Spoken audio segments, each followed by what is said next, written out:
The Wedding Date, Chapter 1. Alexa Monroe walked into the Fairmont Hotel in San Francisco that Thursday night wearing her favorite red heels, feeling jittery from coffee, carrying a bottle of Veuve Clicquot champagne in her purse. She took out her phone to text her sister, Olivia, upstairs in one of the guest rooms. Getting on the elevator, it was always good to give Olivia a little more advance warning than most people. It didn't matter that Olivia had just made partner in her New York law firm, some things didn't change. Oh no, was just about to get in the shower. Alexa got Olivia's text just as she stepped into the elevator. She laughed out loud as she pushed the number of her sister's floor, the laughter calming her nerves. Alexa couldn't wait to celebrate with her older sister, maybe because the relationship was still tricky after all these years. The elevator glided in the air in that smooth, noiseless way elevators in expensive hotels do, while Alexa checked her purse for the third time to make sure she tossed the fancy crackers and brie in there. They would need a pre-dinner snack to soak up all that champagne after all. She wished she found the time to make brownies the night before. Olivia loved her brownies. She spied the cheese and crackers in the corner of her purse, tucked away from a heavy champagne bottle. Just then the elevator stopped with a jerk. A second later, the lights went out. "What's going on?" she said out loud to herself. A few seconds later, a dim light came on, but the elevator stayed motionless. She looked up and around and jumped to see a man with a suitcase in the opposite corner of the elevator. "Were you here this whole time?" she asked. "What am I, a genie?" He grinned back at her. "I guess you don't really look like a genie." He was a tall white guy with tan skin, rumpled dark brown hair, and about a day's worth of scruff where a beard would be. She had the sudden urge to rub her hand on his cheek to see how prickly it was. How exactly had she missed seeing this man get on the elevator with her? "Thank you, I think, but isn't that what the genie would say?" he asked. "You're not claustrophobic, are you?" I don't think so. Why, were you gonna bust us out of here with your genie powers if I was?" He laughed. "I guess you'll never know if I'm a genie now," he said. "Well, there was that time I got an MRI," she said. "Being inside that tiny machine wasn't much fun. Maybe I am claustrophobic." "Sorry, you already lost your chance to see my powers." He moved to the front of the elevator and picked up the emergency phone. "Let's see if they can give us an ETA on getting out of here." She tried not to stare at him in the dim lighting, but she couldn't miss the opportunity to check out his butt in his perfectly fitted jeans. It was as good as the rest of him. She tried to wipe the grin off her face in case he turned around. Stuff like this never happened to her. Not the stuck in the elevator thing. Her life was full of minor crises like that. No, it was being stuck in an elevator with a hot guy that was the unusual part. She was always the one sitting on an airplane next to a chatty toddler or a knitting grandma or a bored college student.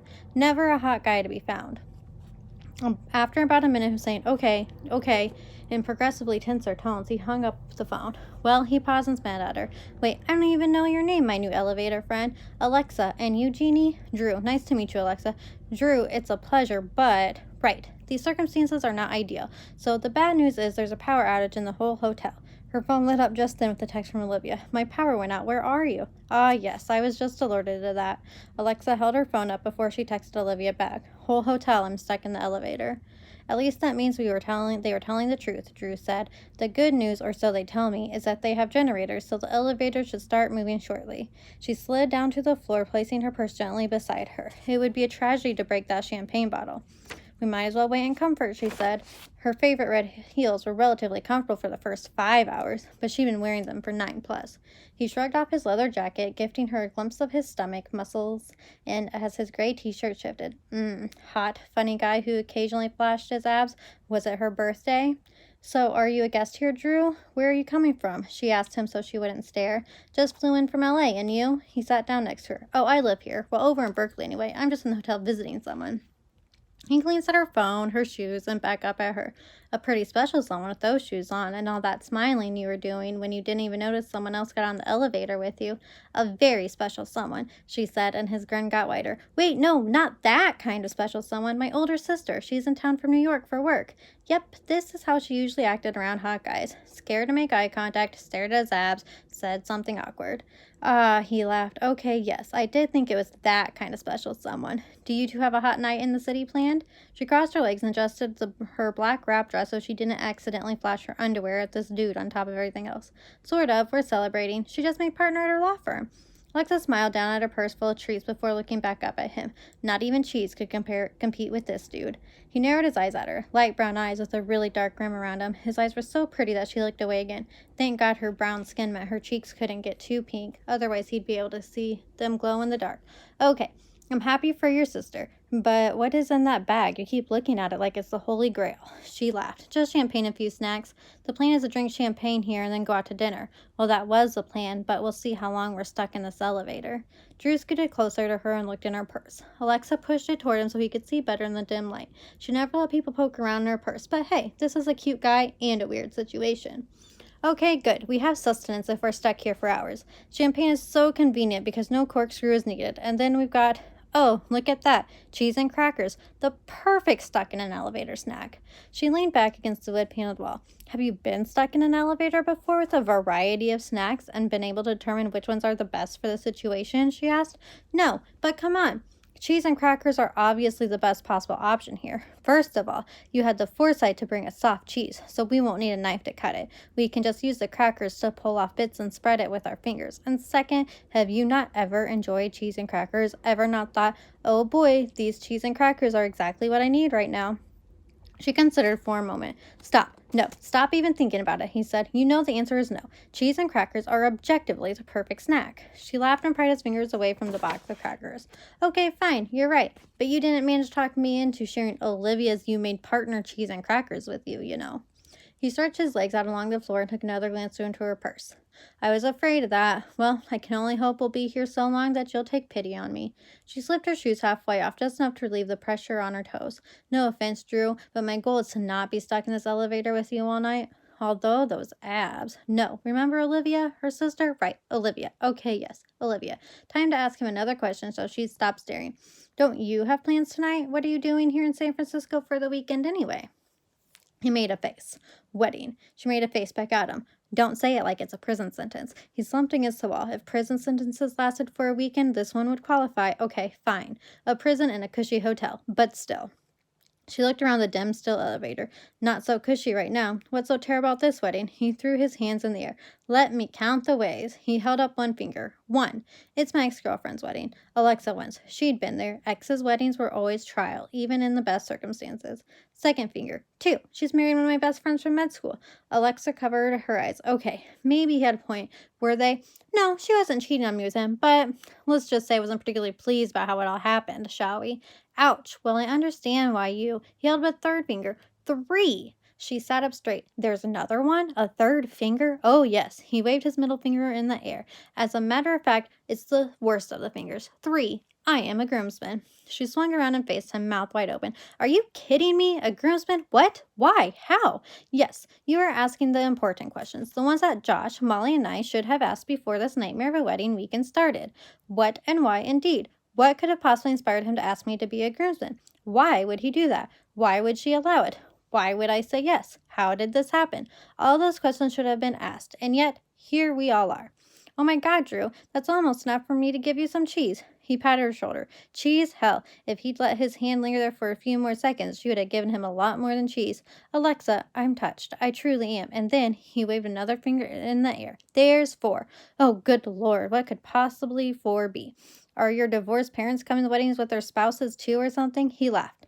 No, but good guess. What a nightmare that would be. No, 4 is that I am not only a groomsman in the wedding of my ex-girlfriend and former best friend, but I am a dateless groomsman in the wedding of my ex-girlfriend and former best friend. My date bailed on me last minute, so I'm going to look pathetic, and I'll probably get drunk and hit on a bridesmaid. The whole thing is going to be a nightmare. She brushed that off with a wave of her hand. Oh, please, you'll be fine. Weddings are great places to meet people. It's better that you're without a date. As my friend Colleen always says, don't bring a sandwich to a buffet. He let out a bark of laughter. Definitely going to steal that saying. And while in most situations I would say your friend Colleen is totally right, this is the 5% of situations where a sandwich would save me from all the food poisoning in the buffet. I'm going to get so many pitying looks, you have no idea. And the worst part is I RSVP'd with a +1, so there was going to be an empty seat at the head table and lots of, what happened to your girlfriend, Drew? Couldn't make it? I'm going to have to smile and take it. But there's like a 30% possibility I'm going to have one too many glasses of bourbon and go rogue. She touched his hand and tried not to linger there. Okay, yes, sometimes a sandwich is a necessary security blanket. I'm sorry that yours bailed on you. He looked down into her purse again. Alexa, I'm going to need to stop talking about sandwiches if you don't want me to steal that cheese. She grabbed her purse and moved it to the other side. Now temptation's farther away. Isn't that better? He looked at her, at the purse, back at her. She smiled and kept her hand on the strap. So, Drew, what happened to your girlfriend? He narrowed his eyes at her, and then she laughed again. Okay, First of all, Emma wasn't my girlfriend. We were just hanging out, that's all. Alexa frowned. This guy had to be in his 30s like her. Hadn't people stopped just hanging out with people by their 30s? Don't look at me like that. I'm not a girlfriend kind of guy. And when I could tell that she might want something more serious, I ended it. I was nice about it.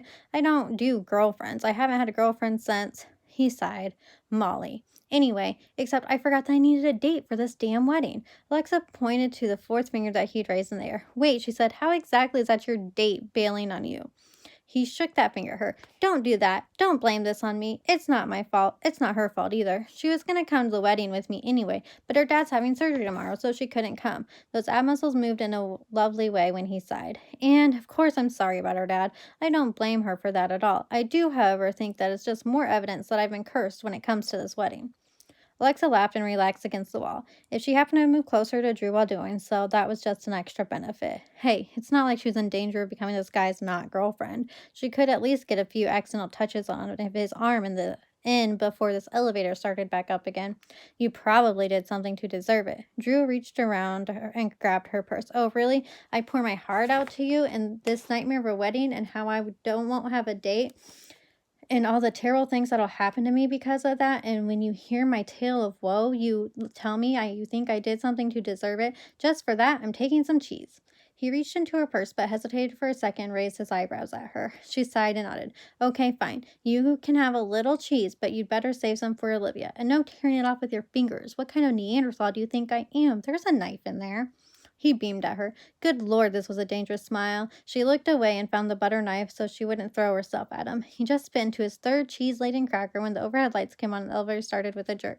Wow, are we actually moving? She sat upright. Looks like I won't have to tackle you for that champagne next. Drew got to his feet and reached out a hand to help her up. Was it just her imagination that his hand lingered in hers? Probably. She had a very active imagination. It helped to make up for her current lack of romantic life. In no time at all, they reached the 16th floor. Alexa was treated one more glimpse of those abs as he pulled his jacket on. Looks like your sister and I are on the same floor, he said as they got off together. Looks like it. She smiled up at him for a second before she had to look away from those eyes again. Which way is she? They both looked up at the arrow signs above the elevator bank. This way, she said, pointing to the left. He consulted his room key. Ah, I'm that way. He pointed right. They smiled at each other and didn't say anything for a moment. I can honestly say I've never had a more entertaining time in an elevator. Thanks for that. He reached out a hand. Likewise, Alexa shook it. Good luck at the wedding. He laughed and grimaced. Don't remind me. Congratulations to your sister. She thanked him and walked down the hall toward Olivia's room. She wished she knew what else she could or should have said to keep talking to him longer. She sighed and kept walking. Alexa, wait. This was crazy. Drew knew, objectively, that he was about to do was crazy. But as she turned to walk away, he shouted for her to stop a split second later. Yeah, she turned. You can't have the rest of the cheese, not even as a parting gift. Okay, here's this opportunity to play it off. Pretend that's what he was asking for. Banter with this cute and funny woman with the great cleavage one last time, then turn around and go to his hotel room and get ready for this brutal weekend. Well, when you put it like that, maybe this wasn't so crazy. You wouldn't be free this weekend, would you? How long's your sister in town? No turning back now. She leaves tomorrow after her deposition. I'm working on Saturday. I have an event at working on Saturday. What about Saturday night? Even Friday night? Oh, please let her be free now that he'd gone that far. Will I have to be my date this weekend? Please? The wedding isn't until Saturday night, so that would work, right? If you can't do Friday night, I understand. But if there's any way you could come to rehearsal dinner with me, I would. I don't know what I would do. Really appreciate it. Buy you all the cheese you wanted. How did he go from zero to babbling and pleading with this woman in 30 seconds flat? Drew, are you sure? He smiled. With that question, he knew he'd almost got her. Positive. Come to the wedding. Be my sandwich. Protect me from poisoning and disaster. It'll be your good deed for the year, and it's only May. Look at you, getting your good deed for the year done before the year's even half over. He was so close to victory, he could tell by the smile in her eyes as she looked up at him. Come on, Alexa, he touched her shoulder. Save me. She took a deep breath, and he held his as she considered. When you put it like that, what else can I say? I'll do it. He pulled her into a hug. Her champagne bottle-laden purse clanked against his butt, and they both laughed. You won't regret this. He pulled back and grabbed his phone out of his pocket. Wait, give me your number. He typed in her number as she recited it. There, I texted you, so you have mine. I'll send you all the details later. He turned to leave before she could say anything else. Okay, but Drew, are you? See you tomorrow, Alexa. Congratulations again to your sister. He sped down the hall with his suitcase, not giving her a chance to back out.